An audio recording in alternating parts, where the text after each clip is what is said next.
ಲಕ್ಷ್ಮಣ್ ಸವದಿ ಅವ್ರು ಏನ್ ಹೇಳ್ತಾರೆ ಅಂತಂದ್ರೆ ಇವರು ಇವತ್ತು ಒಂದ್ ಸಂಸ್ಥೆ ಕೇಳ್ತಾರೆ, ನಾಳೆ ಇನ್ನೊಂದು ಸಂಸ್ಥೆಯಿಂದ ಎಕ್ಸಾಮ್ ಮಾಡಿ ಅಂತ ಕೇಳ್ತಾರೆ. ಈಗ ಕೆಇಎ ಕಡೆಯಿಂದ ಮಾಡಿ ಅಂತ ಕೇಳ್ತಾರೆ ವಿದ್ಯಾರ್ಥಿಗಳು. ಅದೇ ತರ ಬೇರೆ ಬೇರೆ ಸಂಸ್ಥೆಯಿಂದ ಕೇಳ್ತಾರೆ, ಅಲ್ಲೂ ಅಕ್ರಮ ಆದ್ರೆ ಮತ್ತೊಂದು ಸಂಸ್ಥೆ ಕೇಳ್ತಾರೆ ಅಂತ ಲಕ್ಷ್ಮಣ್ ಸವದಿ ಅವ್ರು ಹೇಳಿದ್ರೆ ಒಟ್ಟು ಏನೇನ್ ಹೇಳಿದ್ರು ಅವ್ರ ರೆಸ್ಪಾನ್ಸ್ ಹೇಗಿತ್ತು ನೋಡಿ. ಬಗ್ಗೆ ಈಗಾಗಲೇ ತನಿಖೆ ಪ್ರಾರಂಭ ಆಗಿದೆ. ಒಂದು, ಈ ಕೆಪಿಎಸ್ಸಿ ಸಂಸ್ಥೆಯಲ್ಲಿ ಸುಧಾರಣೆ ತರಲಿಕ್ಕೆ ಒಂದು ಸಮಿತಿ ರಚನೆ ಆಗಿದೆ. ಅಧಿಕಾರಿಗಳ ಮಟ್ಟದಲ್ಲಿ ಇವತ್ತು ಮತ್ತು ಕೆಲವೊಂದು ಹಿರಿಯರನ್ನು ಅದರಲ್ಲಿ ಸೇರಿಸಿಕೊಂಡಿರ್ತಕ್ಕಂಥ ಒಂದು ಕೆಪಿಎಸ್ಸಿ ಸುಧಾರಣಾ ಸಮಿತಿಯನ್ನು ನೇಮಕ ಆಗಿದೆ. ಅದೇನು ಮಾಡ್ತಾ ಇದ್ದಾರೆ, ಅದು ಸರ್ಕಾರಕ್ಕೆ ವರದಿ ಬಂದ ಮೇಲೆ ಅದ್ರ ಬಗ್ಗೆ ತೀರ್ಮಾನ ಆಗುತ್ತೆ. ಡಿಮಾಂಡ್ ಇದೆ ಅವ್ರದ್ದು. ಕೆಪಿಎಸ್ಸಿ ಬದಲಾಗಿ ಕೆಎದಿಂದ ಆಗಬೇಕು ಅಂತ ಹೇಳ್ತಾರೆ. ನಾಳೆ ಕೆಎದಿಂದ ಏನಾದರೂ ಲೋಪದೋಷಗಳಾದಾಗ ಇನ್ನೊಂದು ಸಂಸ್ಥೆನ ಕೇಳ್ತಾರೆ, ಸ್ವಾಭಾವಿಕ. ಅದ್ರ ಬಗ್ಗೆ ಮುಖ್ಯಮಂತ್ರಿಗಳು ತೀರ್ಮಾನ ತಗೋತಾರೆ. ಬಗ್ಗೆ ಈಗಾಗಲೇ ತನಿಖೆ ಪ್ರಾರಂಭ ಆಗಿದೆ. ಒಂದು, ಈ ಕೆಪಿಎಸ್ಸಿ ಸಂಸ್ಥೆಯಲ್ಲಿ ಸುಧಾರಣೆ ತರಲಿಕ್ಕೆ ಒಂದು ಸಮಿತಿ ರಚನೆ ಆಗಿದೆ. ಅಧಿಕಾರಿಗಳ ಮಟ್ಟದಲ್ಲಿ ಇವತ್ತು ಮತ್ತು ಕೆಲವೊಂದು ಹಿರಿಯರು.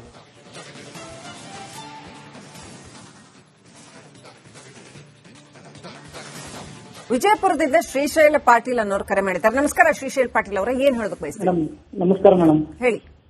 ಇವಾಗ ಕೆಪಿಎಸ್ಸಿ ಇಂದ ಮತ್ತೆ ಕನ್ಫರ್ಮ್ ಮಾಡಿದಾರೆ ಮೇಡಮ್. ಈಗ ಎಲ್ಲ ಕೆಪಿಎಸ್ಸಿ ಇಂದ ಜವಾಬ್ದಾರಿ ತೆಗೆದ್ಬಿಟ್ಟು ಸರ್ಕಾರ ಬೇರೆ ಒಂದು ಸಂಸ್ಥೆಗೆ ಕೊಟ್ಟು ನೇಮಕಾತಿ ಮಾಡಿದ್ರೆ ಮಾತ್ರ ಇದು ಏನಾದ್ರೂ ಒಂದು ಚೆನ್ನಾಗಿ ಎಕ್ಸಾಮ್ ನಡೆಸಬಹುದು ಅಂತ ಮೇಡಮ್. ಈಗ ಆಲ್ರೆಡಿ ಕೆಪಿಎಸ್ಸಿ ಸಾಕಷ್ಟು ಭ್ರಷ್ಟಾಚಾರ ಮಾಡಿದೆ. ಅಲ್ಲಿರೋ ಎಲ್ಲ ಸದಸ್ಯರಿಂದ ಹಿಡ್ಕೊಂಡು ಸಿಬ್ಬಂದಿ, ಕೆಲ ಹಂತದ ಸಿಬ್ಬಂದಿಯಿಂದ ಹಿಡ್ಕೊಂಡು ಚೇರ್ಮನ್ ವರೆಗೂ ಭ್ರಷ್ಟಾಚಾರ ಮಾಡಿದ್ದಾರೆ ಅನ್ನೋದು ಇಡೀ ಜಗತ್ತಿಗೆ ಗೊತ್ತಾಗಿತ್ತು ಮೇಡಮ್.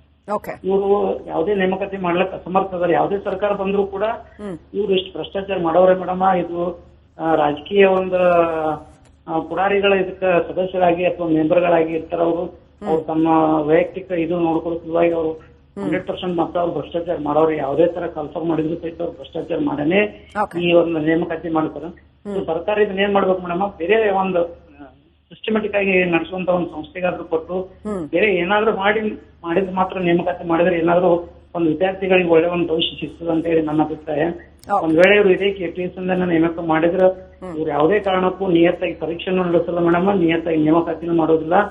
ತಮ್ಮ ಪುಡಾರಿ ಪುಂಡ್ರಗಳಿಗೆ ಮಾತ್ರ ನೇಮಕಾತಿಯಲ್ಲಿ ಅವಕಾಶ ಕೊಟ್ಟು ಹಣ ಪಡೆದುಕೊಂಡು ಅವರು ಮತ್ತೆ ತಮ್ಮದೇ ಕೆಲಸ ಮಾಡ್ತಾರೆ ಅನ್ನೋದು ನನ್ನ ಅಭಿಪ್ರಾಯ. Right, thank you Shrishail Patil ಅವರೇ ಕರೆ ಮಾಡಿದ್ದಕ್ಕೆ. ಸೊ ಮೈಸೂರಿಂದ ಮುರಳೀಧರ್ ಕರೆ ಮಾಡಿದ್ದಾರೆ. ಮುರಳೀಧರ್ ಅವರೇ ನಮಸ್ಕಾರ. ನಮಸ್ತೆ ಸರ್. ಸರ್, ಏನ್ ಹೇಳೋದಕ್ಕೆ ಬಯಸ್ತೀರಿ ಈ ರೀತಿಯ ಕೆಪಿಎಸ್ಸಿ ಹಗರಣಗಳ ಬಗ್ಗೆ? ಸರ್ಕಾರ ಏನ್ ಮಾಡಬೇಕು? ಸರ್, ಇವತ್ತಿಂದಲ್ಲ ಸರ್ ಸಮಸ್ಯೆ ಇದು. 1994ರಲ್ಲಿ ನಾನು BA ಪಾಸ್ ಮಾಡಿದೆ.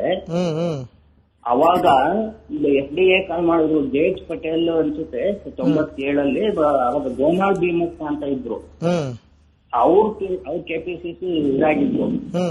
ಆ ಟೈಮಿಂದಲೂ ಇದೆ ಸರ್ ಹಗರಣ. ಇದು ನಮ್ ಜೊತೆಯವರೆಲ್ಲ ನಾವ್ ಮೆರಿಟ್ ಇದ್ರು ನಮ್ದು ಆಗ್ಲೇ ಇಲ್ಲ ಸರ್. ನಮ್ಗಿನ್ನ ಬಿಲೋ ಇದ್ದವರೆಲ್ಲ ಪಾಸ್ ಆದ್ರು. ನಮ್ಗೆ ಆಶ್ಚರ್ಯ, ಏನೋ ಪಾಸ್ ಆಗಿರ್ಬೋದು ಅಂತ ನಾವ್ ತಿಳ್ಕೊತಾ ಇದ್ವು.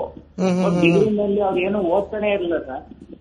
ನಾನು 94ರಲ್ಲಿ ಟಿಪ್ಪು ಪಲಾಗಟ್ಟಿ ಅಡವಪ್ಪ ಕಾಲೇಜಲ್ಲಿ ಡಿಗ್ರಿ ಮುಗಿಸ್ ಪಾಸ್ ಔಟ್ ಆದ. 96 ಅಲ್ಲ 97 ಅಲ್ಲಿ ಕಾಲ್ ಮಾಡಿದ್ರು ಜೆ.ಎಚ್. ಪಟೇಲ್ CM. ನನಗೆ ಆಶ್ಚರ್ಯ ಆಗದೆ. ಗೋನಾಳ್ ಭೀಮಪ್ಪ ಅಂತ ಸರ್ ಅವ್ರ FP ನೆನಪಿರ್ಲಿ. ಅವ್ರ ಪೀರಿಯಡ್ ಅಲ್ಲಿ ಇದೇ ಹಣೆವರ ಆಗಿದ್ದು. ನಾವು ಎಲ್ಲಿ ಯಾರೋ ನಾವು ಬಡ್ತಾನ ನಮ್ಗೆ ಯಾರು ಏನೋ ಕಾಂಟ್ಯಾಕ್ಟ್ ಮಾಡ್ಬೇಕು. ನಮ್ಗೆ ಈ ಪರಿಸ್ಥಿತಿನೇ ಅರ್ಥ ಆಗ್ತಿಲ್ಲ ಸರ್. ಒಳಗೆ ಎಲ್ಲ ಶರೀಕ ಆಗ್ಬಿಟ್ಟು ಹಿಂಗೆಲ್ಲ ಮಾಡಿ ಇವತ್ತಿಂದ ಅಲ್ಲ ಸರ್ ಇದು. ಮುರಳೀಧರ್ ಅವರೇ, ನೀವು ಅವಾಗ್ಲೇ ಇದನ್ನೆಲ್ಲ ಫೇಸ್ ಮಾಡಿದಿರಿ? ಹೌದು ಹೌದು. ಎಸ್, ನೋಡಿ, ಥ್ಯಾಂಕ್ ಯು. ಅವ್ರು ಹೇಳ್ತಾ ಇದಾರೆ ಅವಾಗಿಂದನೂ ಕೂಡ ಇದೇ ಕತೆ ಅಂತ. ಥ್ಯಾಂಕ್ ಯು ರಿಪಬ್ಲಿಕ್ ಕನ್ನಡ ಜೊತೆ ಮಾತಾಡೋದಕ್ಕೆ. ರೋಜಾ ಅಂತ ಕರೆ ಮಾಡಿದ್ದಾರೆ. ನಮಸ್ಕಾರ ರೋಜಾ ಅವರೇ, ಏನ್ ಹೇಳೋದಕ್ಕೆ ಬಯಸ್ತೀರಿ? ಹಲೋ ಮೇಡಮ್, ನಮಸ್ಕಾರ. ನಮಸ್ತೆ ಮೇಡಮ್, ಇವಾಗ AKS ಸರ್ ಕಾನ್ಸ್ಕೋಸ್ಕರ ಮಾಡ್ತಿದ್ದಾರಲ್ಲ, ಅದು ಕರೆಕ್ಟ್ ಆಗೇ ಇದೆ. ಆದ್ರೆ ಇವ್ರು ಮಾಡ್ತಿದ್ ಸರಿ ಇಲ್ಲ. ಯಾಕಂದ್ರೆ ಪೂರ್ತಿ ಇವರು ತಮ್ಮ ಭವಿಷ್ಯ ಅಷ್ಟೇ ನೋಡ್ಕೊಂತ ಇದಾರೆ. ವಿದ್ಯಾರ್ಥಿಗಳ ಭವಿಷ್ಯ ಒಟ್ಟೆ ಟಚ್ ಮಾಡ್ತಾ ಇಲ್ಲ ಅವರು. ಹೌದ್ರಾ? ಈಗ ಏನಾಗ್ತಾ ಇತ್ತು ಅಂದ್ರೆ ಪೂರ್ತಿ ವಿದ್ಯಾರ್ಥಿಗಳು ಫಸ್ಟ್ ಬುಗಿಲಿರಬೇಕಿದ್ರಕ್ಕೆ.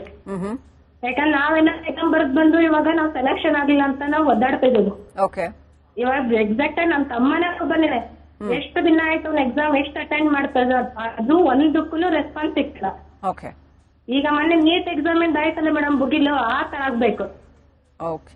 ಆ ತರ ಆದ್ರೆ ಮಾತ್ರ ಇವರಿಗೆ ಬುದ್ಧಿ ಬರುತ್ತೆ. ರೈಟ್, ಥ್ಯಾಂಕ್ ಯು ರೋಜಾ ಅವರೇ.